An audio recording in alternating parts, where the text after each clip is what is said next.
আসসালামু আলাইকুম। Telemedicine by doctor সোহাগের পক্ষ থেকে স্বাগতম। আজকে শক্তিশালী ব্রাজিল এবং জাপানের মধ্যকার ম্যাচটি একটি গুরুত্বপূর্ণ ম্যাচ হতে চলেছে বলে আমরা মনে করি। তো সেই ক্ষেত্রে যতই কঠিন প্রতিপক্ষ হোক, ব্রাজিলের সবসময় লক্ষ্য থাকে হচ্ছে এই কাপ। সেই হিসাবে হেক্সা মিশন সফল করতে হলে ব্রাজিলকে এই ম্যাচ জেতার কোনো বিকল্প নেই। অ্যান্ড অনগোয়িং টুর্নামেন্ট যত দূর যাবে ব্রাজিলকে ততটুকু শক্তিশালী প্রদর্শন ছাড়া হেক্সা মিশন সম্ভব হবে না বলে আমি মনে করছি। এনিওয়ে, তো আজকের ম্যাচে ব্রাজিল যদি জাপানের বিপক্ষে জয় নিতে চায়, তাহলে আজকের ব্রাজিলের শক্তিশালী একাদশ কেমন হবে এবং সাবস্টিটিউট হিসাবে কে কে নামবে এবং কার কার নামা উচিত, সেটার একটা প্রেডিকশন এবং সেটার একটা নকশা তৈরি করতে চাই আজকের আলোচনায়। তাছাড়া আজকের আলোচনায় থাকছে কে হবে ব্রাজিলের ট্রাম্প কার্ড। তো একাদশ নির্বাচনে প্রথমেই যদি গোলকিপারের কথা আসে, সেখানটায় অবশ্যই আমি এলিসন বেকারকে রাখতে চাই first priority, no doubt about that. তারপর তো এডারসন ব্যাকআপ হিসেবে আছি, সেও অনেক ভালো কিপার। তো সেন্টার ব্যাক বা সেন্টার ডিফেন্ডার যে দুজন আছে, মার্কুনিস এবং গেব্রিয়েল, দুজনেই অসাধারণ খেলছে। এবং মার্কুনিজের চাইতে আমি মনে করি যে Gabriel is really in form. তো দুজনেই খুব ভালো করছে। মার্কুনিজ যদি স্লো মাঝে মাঝে মিস্টেক না করে, আজকের ম্যাচে যদি মিস্টেক না হয়, তাহলে সলিড ডিফেন্ড হতে যাচ্ছে আজকে ব্রাজিলের ম্যাচে। তো এখন যদি রাইট ব্যাকের কথা বলি, সেখানটাই সবচাইতে ব্রাজিলের এই বিশ্বকাপের মধ্যে যদি সবচেয়ে 11টা পজিশনের মধ্যে সবচেয়ে দুর্বল পজিশন থাকে, সেটা হচ্ছে রাইট ব্যাক। এই রাইট ব্যাকের কথা মনে হলেই বুকটা কেমন যেন কাঁপন ধরে ওঠে। কি ছিল সেই রাইট ব্যাকে? কাফু ছিল, তারপর 10-এ এসে 6-10-এ এরকম সময়টাতে যে মাইকন, দানি আলভেস যে পরিমাণ সাপোর্ট দিয়েছে এই লাইনটাতে, সেটার বড্ড বেশি অভাব অনুভব করছে এই জায়গাটাই। সো তারপরেও দানিলো মন্দের ভালো, হয়তো তাকে দেখা যাবে। অ্যান্ড লেফট ব্যাকের কথা যদি বলি, সেক্ষেত্রে তখন আসলে এখন আসলে মনে পড়ে যে আসলে আমাদের কি ছিল, মার্সেলো জাস্ট আউটস্ট্যান্ডিং ছিল। তো সেখানটাই হয়তো ডগলাস সান্তোসকেই দেখতে পাবো। এবং ডগলাস সান্তোস আসলে ভালো খেলছে মোটামুটি, মানে তার যে ক্যালিবার আছে সেই অনুযায়ী আসলে he is little bit good আসলে। তো তারপর হচ্ছে সেন্টার মিডফিল্ডিং এর কথা বলতে গিয়ে বলতে হয় আমাদের একটা আশার জায়গা ছিল এবং সেটাই এখন হতাশার একটা জায়গায় পরিণত রূপ নিচ্ছে। সেটা হচ্ছে কেসিমিরো কিন্তু কিছুদিন আগেও বা কয়েক বছর আগে স্পেশালি ওয়ার্ল্ডের বলা যায় যে মানে সেন্টার মিডফিল্ডারদের মধ্যে, ডিফেন্সিভ মিডফিল্ডারদের মধ্যে নাম্বার 1 ছিল, সত্যি কথা যেটা। তো তার বয়স হয়েছে, সঙ্গত কারণেই তার গতি, তার বল ট্যাকেল দিয়ে বল নেওয়া এবং অ্যাকুরেসি এবং ডুয়েলে জেতার যে চান্স ক্রিয়েট করার যে একটা পসিবিলিটি, সেটা তার কমে গেছে। তারপরও মন্দের ভালো, এবং তার উপরই হয়তো ডন কার্লো ভরসা রাখবেন। তার সাথে থাকবে হচ্ছে বুনো গুমাইরেস। তাকে দেখে আসলে খুব ভালো লাগছে, ডে বাই ডে বা ম্যাচ বাই ম্যাচ সে আসলে পরিণত হচ্ছে। তো তো তারপরেও হচ্ছে এই মিডফিল্ডকে কখন আপনি ওয়ার্ল্ড ক্লাস বা হচ্ছে টপ নচ মিডফিল্ড এই ওয়ার্ল্ড কাপের এটা এভাবে বলতে পারবেন না। তারপরে মন্দের ভালো এবং সেই সীমাবদ্ধতা নিয়েই আমাদেরকে এগোতে হবে, এবং ডন কার্লো অবশ্যই খুব হিসাব কষবেন যে কি করে এগিয়ে নিয়ে যাওয়া যায়। তারই একটি প্রেক্ষিতে আমরা দেখেছি যে কার্লো বেনিসিয়াস জুনিয়রকে একটু পিছনে, লেফট উইং এ যে বেনিসিয়াস জুনিয়র তাকে একটু পিছনে সরিয়ে নিয়ে আসা হচ্ছে। এতে করে লাভ হচ্ছে বেশ কয়েকটা। নাম্বার 1 লাভ হচ্ছে যে ভিনিসিয়াস জুনিয়র সে কিন্তু একটা স্পেস পাচ্ছে, হ্যাঁ, যে সে হচ্ছে বল নিয়ে নিয়ে ড্রিবলিং করা বা হচ্ছে বল নিয়ে স্পেস তৈরি করে চান্স ক্রিয়েট করা, গোল করা, সাফল করা, তারপর হচ্ছে রিদম ধরে রাখা, ম্যাচের মোমেন্টামকে ধরে রাখা। সেক্ষেত্রে ভিনিসিয়াস জুনিয়র খুব ভালো খেলছে এবং আমার কাছে এই পর্যন্ত মনে হয়েছে সবচেয়ে সেরা পারফরমার ওয়ার্ল্ড কাপের। মানে টু বি অনেস্ট অপিনিয়ন, যদি বিবেকের কথাই বলি, টু বি অনেস্ট অপিনিয়ন হচ্ছে যে এই ওয়ার্ল্ড কাপের সবচেয়ে সেরা পারফরমারটা এখনো অবধি। কারণ হচ্ছে সে এমনিতে অনেক ভালো, তারপর হচ্ছে কার্লোর দিনে সে ক্লাবে খেলেছে এবং কার্লোর দিনে সে সবসময় টপ নচ খেলাটাই দিয়ে থাকে। তো সেক্ষেত্রে হচ্ছে ব্রাজিলের একটা সাপোর্ট আছে লেফট উইং এ।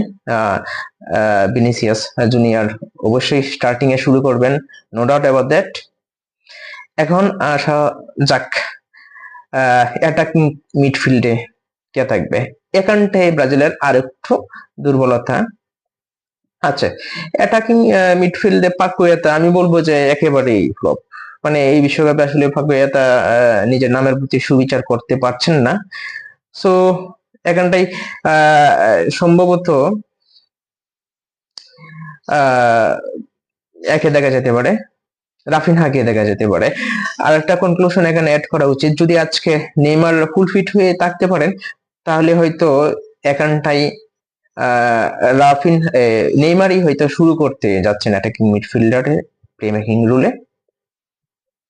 আর যদি কার্লো মনে করেন যে না সে ফিট না, তাহলে হয়তো রাফিনহা, অর্থাৎ এদের দুজনকে অল্টারনেট করে এই জায়গাটায় খেলানো হবে।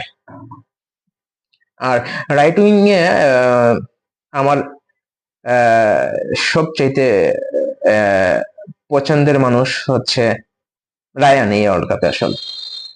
তো কার্লো এটাও করতে পারেন যে রাইট উইং এ রাফিনহাকে রেখে অ্যাটাকিং মিডফিল্ডারে নেইমারকে খেলানো। এটা আসলে আমার যতটুকু সেন্স অফ ফুটবল নলেজে বলছে যে এটা আসলে কার্লো করবেন না। মানে রাফিনহাকে যদিও তার রাইট উইং এ, রাফিনহা দুই জায়গাতেই খেলে, রাইট উইং এও খেলে আর প্লে মেকিং বা অ্যাটাকিং মিডফিল্ডারে খেলে। সেক্ষেত্রে হচ্ছে রাফিনহা যেহেতু রায়ান অনেক ভালো খেলছে, বিগত কয়েকটা ম্যাচ ভালোই খেলেছে, সেক্ষেত্রে কার্লো রায়ানকেই হয়তো রাখবেন।